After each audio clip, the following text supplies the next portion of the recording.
The sun was setting over the small town of Cedar Ridge, painting the streets in shades of orange and pink. 17-year-old Tommy Harris walked nervously down the cracked pavement, holding something precious yet heavy in his hands. It wasn't just the weight of the gold ring, it was the weight of memories, grief, and desperation. His mother had passed away only 2 months ago, leaving him and his little sister Emma to fend for themselves. Their father had walked out years ago, leaving the family in a fragile silence that grew louder every day.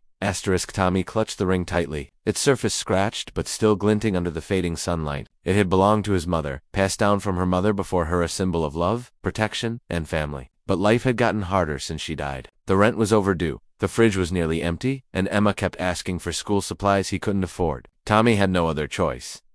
He knew where to go. Out on the edge of town, the local biker hangout, the Rusted Wrench, was alive with motorcycles roaring, leather jackets creaking, and laughter echoing across the parking lot. It was intimidating, but Tommy's desperation outweighed his fear. As he approached, a few bikers sitting on the curb looked up at him, raising eyebrows at the small pale boy walking alone toward them. Hi, Tommy said, his voice barely above a whisper. I have something I want to sell. He held out the ring, his hands trembling. The bikers exchanged glances. One of them, a burly man with a long gray beard and tattoos covering his arms, leaned forward. A kid like you doesn't just wander into our lot with jewelry. What's the story, kid? Tommy swallowed hard, fighting back tears. It belonged to my mom. She passed away. I need money for my little sister. Please, I just want to sell it so we can eat. The bikers studied him carefully, the laughter fading. Some looked skeptical, others curious. One of the younger bikers, with a studied leather jacket, scoffed. You expect us to buy a kid's trinket? Tommy's hands shook. It's not just a trinket, it's all I have left of her. He paused, looking down at the ground. I know it's not much, but please. For a long moment, no one spoke. The wind rustled the leaves around the parking lot, and Tommy felt his hope slipping. He felt invisible, like the bikers could see right through him, but then, slowly the gray-bearded man stood up and walked toward him, crouching down to meet Tommy at eye level. This ring, it belonged to your mom, the man asked softly, his gruff voice now gentle. Tell me about her, kid.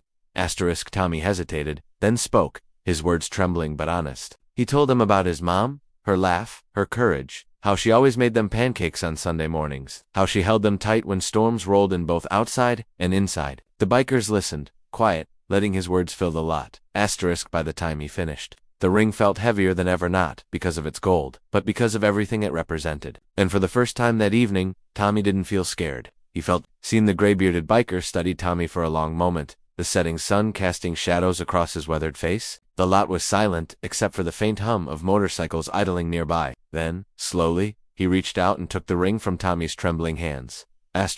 This ring, your mom's, he asked again, turning it over in his hands. It's a beautiful piece, kid, but I gotta ask why come to us. You know bikers don't usually deal with, well, kids trying to sell family heirlooms. Tommy looked down at his scuffed sneakers.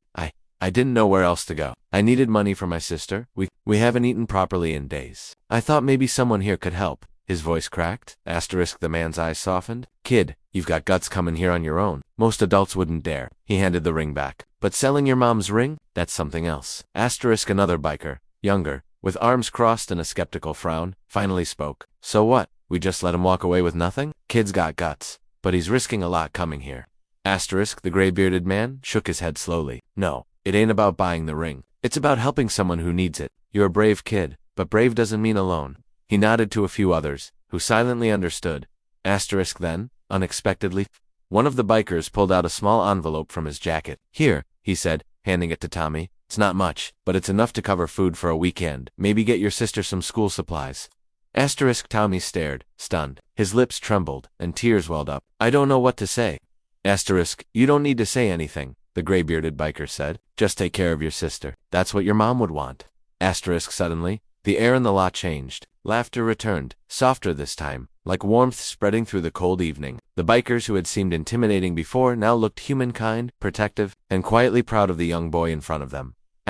Tommy clutched the envelope, then hugged the gray-bearded man impulsively. Thank you. Thank you so much, he whispered. The biker patted him on the back. Go on, kid. You've got a little sister depending on you. Don't let her down. As Tommy walked away from the lot, his heart was lighter than it had been in months. The sunset painted the sky in fiery colors, matching the hope burning inside him. He glanced back once and saw the bikers waving, some even nodding with a gentle smile. That night, Tommy and Emma had a hot meal, something they hadn't had in days. They laughed, shared stories, and for the first time in a long while, felt a sense of security. And somewhere on the edge of town, a group of bikers returned to their bikes, knowing they had done something important, something that money could never buy. Tommy had gone looking for help, expecting indifference or rejection. Instead, he found humanity, generosity, and a reminder that even in the toughest places, kindness can roar louder than any engine.